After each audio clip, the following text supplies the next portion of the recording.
On était ensemble à ce moment-là et je faisais un tas de bois. Et c'est moi qui fais le tas de bois dans la merde, tu vois, j'avais pas vu. Et elle arrive, elle me dit « Ah, je peux t'aider à ramener ?» Je dis « Bah ouais, prends le tas de bois. » On n'a jamais su qui c'était. J'ai voulu participer à Koh Lanta parce que moi c'était un rêve vraiment que j'avais depuis des années. À chaque fois que je regardais l'émission, je me disais mais moi je veux y participer, je veux rentrer dans l'écran et à force puisque j'ai quand même mis plus de 10 ans avant d'être pris, j'ai réussi à le faire. Donc c'était la concrétisation.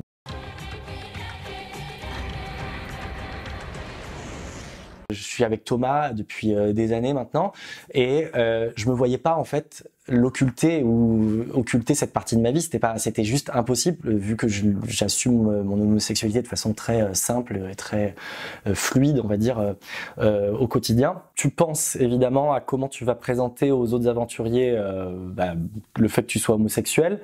Moi, j'ai voulu l'aborder de la façon la plus lambda et banal possible. On a fait un tour de feu, on va appeler ça comme ça.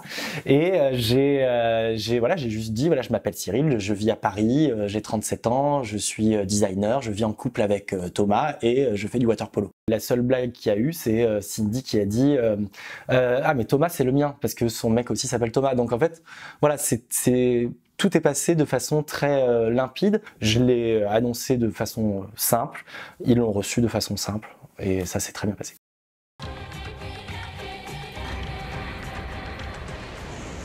Être seulement le 3e candidat ouvertement homosexuel présenté, c'est vrai que c'est très peu, je trouve, sur plus de 350 candidats, alors qu'on le sait, il y en a eu. Peut-être qu'il y a un manque de confiance de certaines personnes qui avaient peur de faire ça, de le dire. Moi, quand on m'attaquait sur les réseaux sociaux, puisque j'ai été attaqué, c'était surtout sur ma sexualité. Des choses très violentes, très dérangeantes même. On n'accepterait pas dans le quotidien. Je vois pas pourquoi on aurait à l'accepter sur les réseaux. Dans Koh Lanta, tu es dans un manque global de tout, c'est-à-dire de tous tes repères, de tout ce que tu es, du confort quotidien, et puis tu as quand même des gens qui veulent t'éliminer, donc tu es dans le stress global, total, et tes seules références sont pas là, quoi. Ils ont disparu.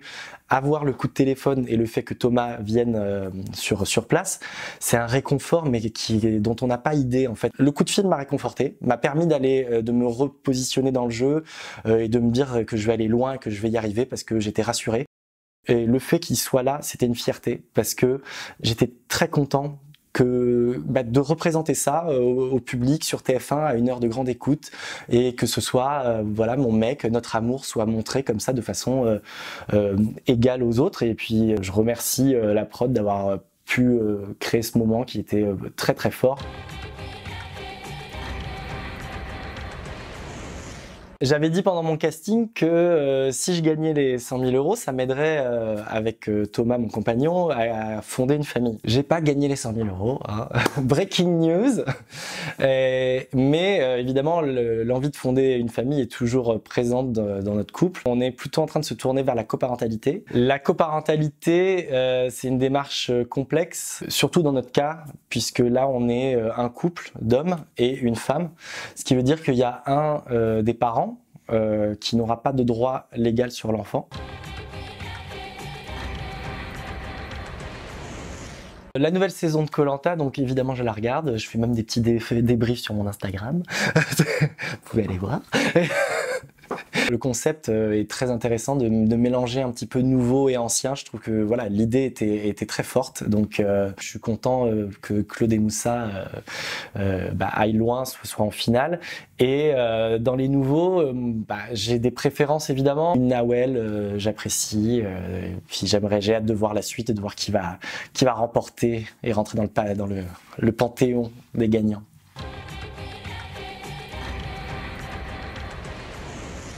La réponse est évidemment oui. Cyril, les aventuriers de la tribu réunifiée ont décidé de vous éliminer et leur sentence est irrévocable. C'est un rêve la première fois, mais on a forcément envie d'y retourner. Donc j'ai envie de me rebooster un peu, ouais, carrément.